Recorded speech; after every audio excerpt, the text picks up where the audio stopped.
On va rire et se dépayser au cinéma cette semaine avec le nouveau film de Quentin Dupieux. Depuis quelques jours, les paroissiens retroussent leurs manches pour effectuer un rafraîchissement de l'église Sainte-Thérèse à Saint-Dizier. Cela fait 20 ans que l'église n'a pas été rénovée. Les habitués de ce lieu, venant se recueillir, attendaient ça avec impatience. Plusieurs étapes sont alors nécessaires. Alors la première étape, ça a été de concevoir le projet, de faire un peu le point, de discuter avec des architectes aussi qui nous donnent des conseils. La deuxième étape, ça a été de planifier les travaux.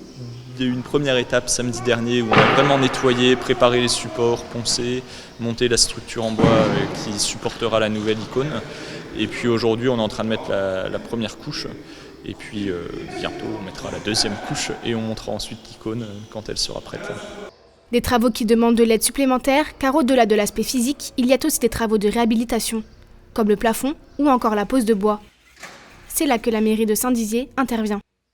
C'est vrai que la mairie nous aide surtout, c'est au point du matériel, parce qu'on travaille quand même en hauteur, donc ils nous ont fourni les échafaudages pour pouvoir le faire. Et c'est la mairie aussi qui va s'occuper en fait de remplacer une porte. C'est une porte qui va être, avec des sécurités particulières en cas d'incendie, pour pouvoir évacuer plus facilement avec des barres anti-panique. Donc en fait, toute la partie, on va dire, sécurité, c'est plutôt la mairie qui va le gérer.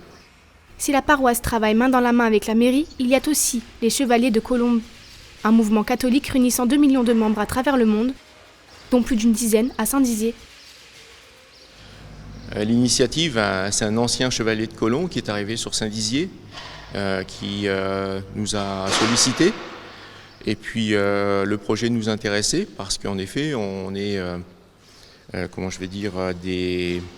des bénévoles à vouloir aider les prêtres de Saint-Dizier sur des actions très très concrètes, quoi.